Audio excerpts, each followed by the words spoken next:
Many horror victims don't deserve their fate, unless we're discussing teen slasher movies, in which case we revel in it. However, there are countless victims that we wish didn't have to die on screen. These are the top 5 horror movie victims who don't deserve their fate part 2. There will be lots of spoilers, as you would expect. Coming in at 5, we have the dog from I Am Legend. I think it's safe to say that we were all impacted by the death of the dog in I Am Legend. It was devastating and gut-wrenching, and it's also one of the reasons I can't go back and watch this movie. I just won't do it. I think I've seen it once. And that's it. Released in 2007 and directed by Francis Lawrence, I Am Legend is the 3rd adaptation of Richard Matheson's novel of the same name. The movie itself is set in New York City after a virus, which was originally created to cure cancer, has seemingly wiped out most of mankind, leaving Neville, played by Will Smith, as the last human in New York, as he is immune to the virus. So he works tirelessly to develop a cure while also defending himself against hostile mutants alongside his dog, a German Shepherd named Samantha. Now, the mutants are nocturnal, so it's the night time when Neville has to be careful, which leads us into one of the most devastating on-screen deaths in cinematic history. While out patrolling the area, Neville becomes trapped with the sun very quickly setting. Infected dogs arrive, attacking him, forcing Neville and Sam to eliminate them. However,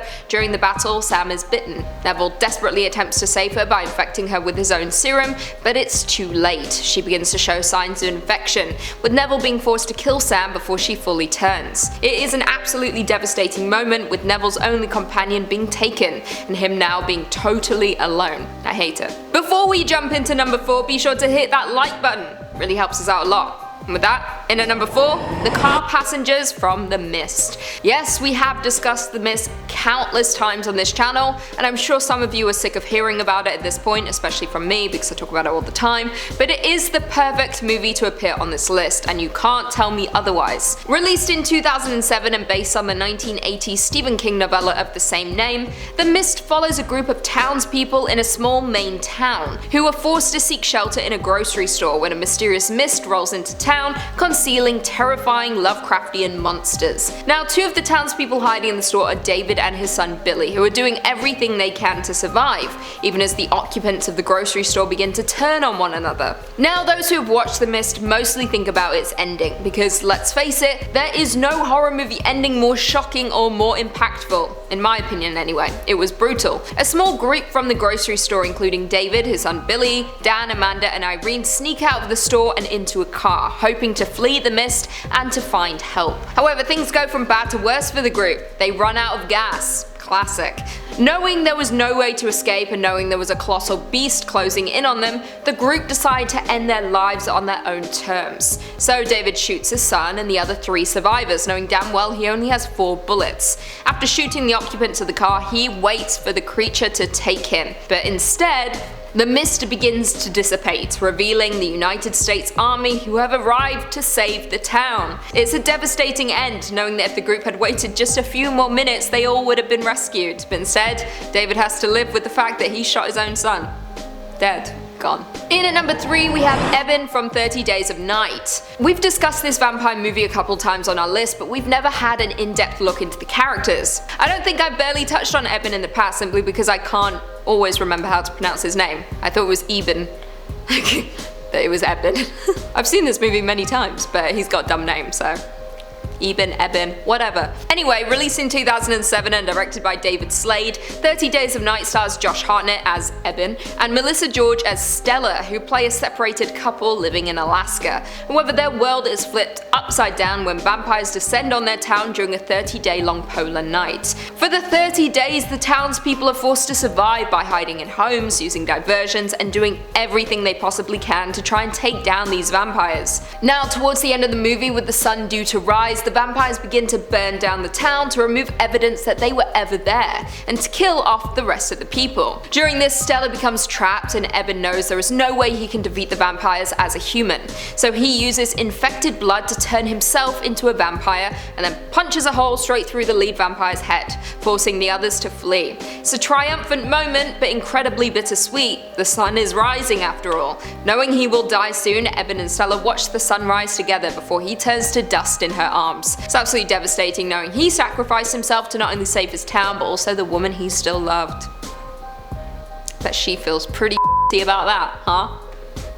In at number 2 we have Georgie from It. We're all familiar with the story of It, whether it be through the Stephen King novel of the same name, released back in 1986, or through the miniseries starring Tim Curry, or be it through the latest adaptation released in 2017. This story is incredibly famous, mostly thanks to the terrifying villain Pennywise the Dancing Clown. The film itself tells the story of 7 children in Derry, Maine, who become terrorized by the being that is referred to as Pennywise or It. However, along the way they are forced to face their own personal demons. Now, things differ from the book to the miniseries to the 2017 movie adaptation, so we're just going to be focusing on the latter. Now, in the 2017 movie adaptation, Georgie is a 6-year-old boy and brother to Bill, who sails his boat along the rainy streets of Derry, Maine back in 1988. However, he wasn't the only one out in the rain. Deep in the sewer, Pennywise was waiting, and as Georgie's boat slipped in the sewer, Pennywise grabbed it and lured Georgie into the sewer with him. Now, this is slightly different in every adaptation, but in the 2017 movie, Pennywise rips Georgie's arm clean off. It's incredibly shocking, sad, and disturbing. He then pulls him down into the sewer with him because they all float down there.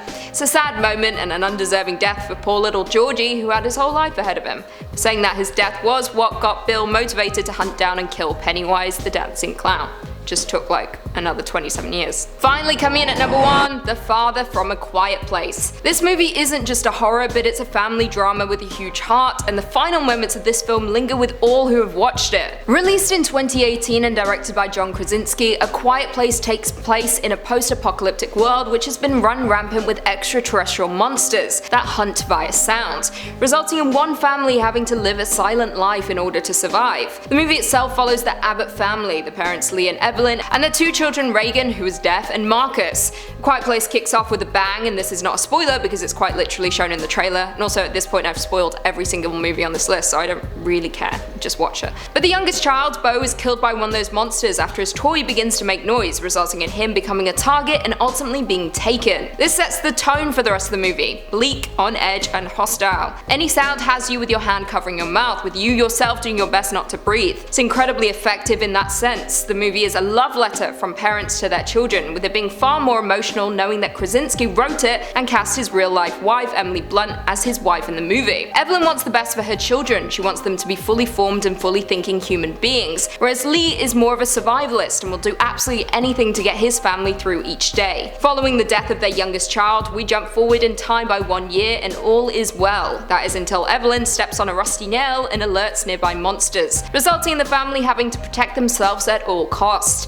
Now, spoilers ahead, for those who haven't watched the movie, the 2 children hide in a truck following one of the creatures wounding their father. They try to alert the creature to lure it away from Lee and towards them, however, Lee will do absolutely anything for his family, especially his kids, so he signs "I love you" to his daughter and screams into the void before the creature kills him. It's absolutely devastating, with us realizing just how much Lee loved his children. He didn't deserve that fate, and we all wish it would have ended differently. Well, there we have it. Do you guys agree with our list? Were there any horror movie victims that we missed? Leave us all your thoughts and feelings in the comments down below, and perhaps we can do a part 2. Before I go though, I just want to respond to a few comments from part 1 of this list. Brian Short said, "Loving the jacket, Lucy, looking like a real badass."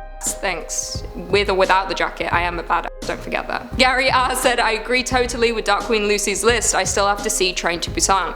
I've only seen it once, it was very good. I don't think I cried, but I don't cry much. It was sad though, I will give it that. Very sad." Jackie Sin said, "Lucy, I have a confession to make. I am madly in love with you." Thank you. I love you too. Mrs. De Silva said 28 Days Later was not a zombie flick. Okay, everyone yelled at me for that.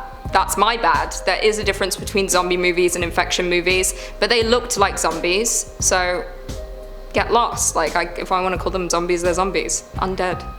Get with the times. Christopher said, "When you go out, could you please leave more pizza and maybe a soda if you can? Thank you. Sincerely, the guy under the couch." That's creepy as I also don't know what couch you're talking about, whether it's the couch over there or the couch in my home. Either way, you can't fit under either of them. I don't care how skinny you are. And no, I won't buy you anything. I don't buy anyone anything. Armando Batat said, "Can I please get a shout out? I never do." Yes, there you go. You're welcome. But that's the only one you'll ever get. So hold it close. And on that note, if you haven't already, be sure to give this video a big thumbs up. And until next time, I'll see you later. Alright. Editors, insert clip 4 minutes 33 to 4 minutes 44.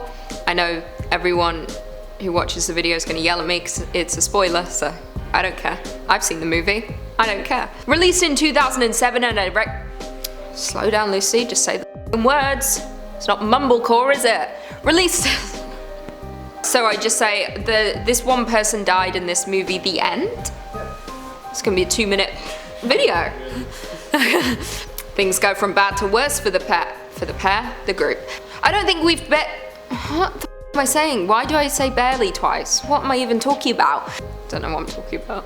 The story is incredibly famous, mostly thanks to the terrifying villain, Pennywise. The story is incredibly famous, mostly thanks to the terrifying villain.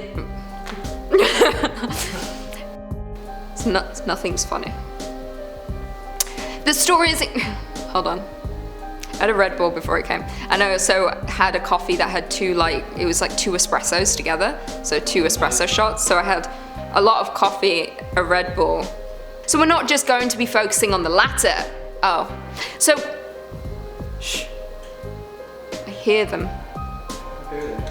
How dare you speak in my presence? Whoa. Oh.